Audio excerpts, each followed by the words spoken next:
We have Pradeep Pillai, the chief editor of Janam TV, joining us live on this broadcast. A very good afternoon to you, Mr. Pillai. Tell us about this entire crackdown against this human trafficking nexus, because these three individuals worked in tandem in luring youth of offering them and getting them high-paying jobs. But in reality, all of these individuals who were trafficked from Kerala to Russia were being forced into the war zones. And you have been reporting extensively on this particular matter. Tell us about what you found. Well, this has been going on right from the time of the Iraq war, where we have seen people being lured into offering them jobs, high-paying jobs in the Gulf market. Eventually, they landed up in the Iraq war zone. The similar operation started once the Russia-Ukraine war started, either directly or through the Gulf states. The recruitment happened. The same nexus, the same gang, the same agencies which were into human trafficking was involved in this also, wherein youngsters were lured, offering them high-paying jobs, then eventually they ended up being mercenaries in Russia, and without any help and we've heard the sound bites, the appeals from people who are trapped there. Janam TV as well as Republic has been reporting on the tragedy of Binil Babu, who eventually died at the war front in Russia. This racket has been active and has got solid support, money buys everything here. So the latest that we have is finally the accused have been picked up. You were mentioning those names, Sandeep Thomas, Sumesh, Anthony and Subin Auseb, who were taken into custody from Kochi as well as Thrissur, and now finally the arms of the law have reached them. The police in Thrissur, the Vadakkacheri police have arrested them, nabbed them, but then what we see now is just the tip of the iceberg. Now only through extensive interrogation of these accused will we get to know the extent of the racket, the number of youngsters that they have lured and trafficked into the war zone, the extent of political support and sponsorship that these gangsters get.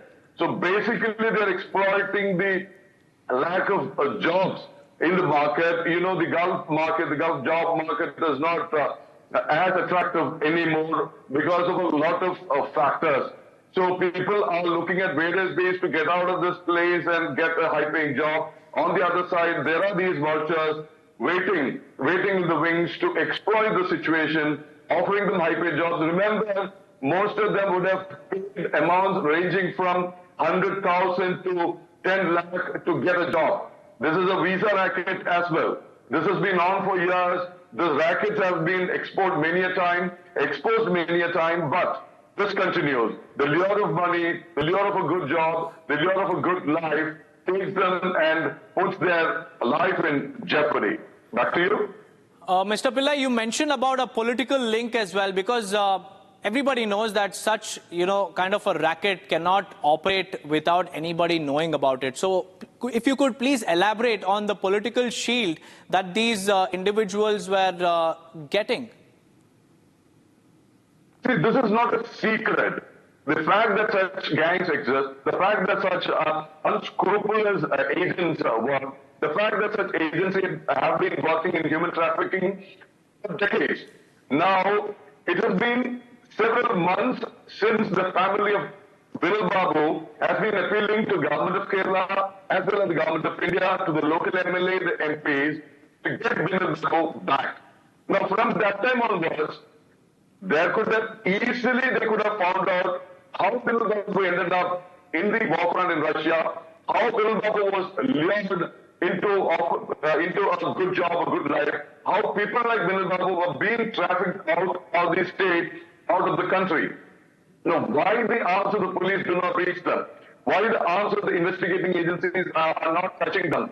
Very clearly because these guys do not have any ideology. These gangsters use their money power to influence the then ruling party or the front. Irrespective of who is in power in the state, these people manage through funding, through sponsorship, through bribery, that they are not touched. Now, this is not a fact that came out of the blue. This is not something that happened overnight. Binil Babu's tragedy has been waiting in the wings to happen. Binil Babu's family has been appealing to the authorities to save their son. save their family member, bring him back. What were the agencies doing? What was the government of Kerala doing? What was the Home Department doing? What were the local authorities doing when everybody knew that this guy has landed up in the war front? Everybody knew that such incidents are happening. Everybody knew that human trafficking is an in thing. Everybody knew that rackets are on the move, trapping youngsters, trapping those jobless ones, making money out of this. They get money from those youngsters. They get money from the agencies which want youngsters, which want people to fight somebody else's war. So very clearly, the political sponsorship always is from the then ruling party. Excuse me. So, without this, without political support, without the support and sponsorship, without the patronage of the local authorities, of the local police, of the ruling party, of the establishment, this would not have happened. So, very clearly, this has to be dealt with in the most serious manner. The kind of expose, the kind of attention that has happened so far is not good enough. The police, the authorities, the agencies, central or state, have to go into the root of this, have to go and find how they operate, have to go and find who the international links are. You cannot just sit here and send out people just like that without having a very clear international link. So who are the agencies which are working in tandem with the local gangsters, with the local racketeers? How do they operate? How do they recruit people? How do they take them out of their home state and send them to the war front without any warning even to the family of close members of the family or friends? Back to you. And Mr. Pillai, this is very shocking because all of this is happening under the nose of Kerala Chief Minister Pinarayi Vijayan, and he's got napping right now because so many youths in Kerala, who are looking for jobs. The data of these youths are being shared with this particular gang, and this gang is actively recruiting. If you could tell us how Sandeep, who was the main conspirator, who was operating from Russia, and also Sumesh, who was the intermediary, what was their role and how did they, manage to traffic so many individuals from Kerala to Russia? Well, sitting in this part of the world, it is not a surprise. It is not shocking because this is not new. Only the destinations are new. There are places where the government of India puts a ban on. Like, for example, I was mentioning Iraq. There was a very clear ban on people being recruited for the Iraq jobs when the war was on. This happens on either side of the war front. This could happen for the side of US, this could happen for the side of Iraq. So what they used to do was they used to recruit people from Kerala, take them to a GCC destination, one of those Arabian Gulf states, mostly Dubai. And from there, once they land there, every control of the state, every control of the government of India is over. They've landed up in UAE, maybe on a visit visa, or maybe on some other visa, maybe on a trading visa, and from there, they take them to the next destination. This has been happening. No, we have also, this is just the latest, we can say the latest, form of trafficking and trap, because people used to be recruited from Kerala. Women used to be recruited from Kerala, offering them jobs in beauty parlors, in labs, or any lucrative offerings. Once they land there, their passport and other documents are seized. It's kept elsewhere. They're forced into various menial jobs. They're forced into selling their body. They are exploited to the hilt till some agency, some NGO, or either the consulate or the embassy, somehow gets wind of it, actually rescues them and brings them back. The same formula follows here.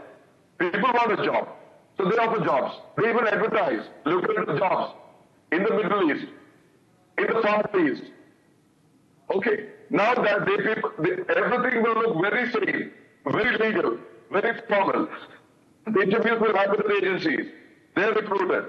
Most of them, I understand none of them would travel to the war front knowing that they are risking their lives. None of them would travel to the war front knowing that they are actually keeping their life on a platter and offering to these unscrupulous agencies. So very clearly, this has been something, for them it's a very simple operation. From people like Sandeep Thomas, who goes and establishes links in Russia or wherever, where they need youngsters to fight somebody else's war. They come and recruit, they set up the recruiting agency in Kerala. There are enough and more. The enough and more records have been busted, but they keep on popping up. So it's been an ongoing phenomena. It's been an ongoing practice. The only thing is the destination differs. The exploiters differs. The war friends differs. It's been happening right from, from the early 40s, 60s, where there was, an exodus to the Gulf job markets. And eventually, when desperation takes place, when they want to make quick money, they take them to the labor camps and sell them. People are sold in various Gulf markets. People are literally sold. Every morning, a bus will come to the camp and pick up people and go to the people required. Of course, you may have started establishing a lot of laws, a lot of labor laws which enforce this, which stops exploitation, but it used to happen. Then it keeps changing tack. Once that market dies out, they move on to the other market, the bad markets, the bad areas, the bad nations, which are banned by the GOI in terms of recruitment or job opportunities. So they take this by who they recruit them from Kerala and other states, take them to the Gulf states, and literally traffic them to the destination. Once they land up in the warfront, once they land up in the exploiters' hands, that's it. There's no way they can come out. There is no civil aviation. There is no civil transport. There is no connection with the autowork, probably except the mobile or the WhatsApp through which you get all these lanterns, the cries, save us, save us, save us from this place. That's right, Mr. Pillai. It's a very shocking and very unfortunate, revelation, especially for all those youth who are looking for jobs, looking for high-paying jobs, but are falling prey to such rackets, and they're risking their lives not for their motherland, but for some other nation. And despite their pleas and calls, nothing was done to save them. But we'll keep coming back to you, Mr. Pillai. But for now, many thanks for joining us with those details.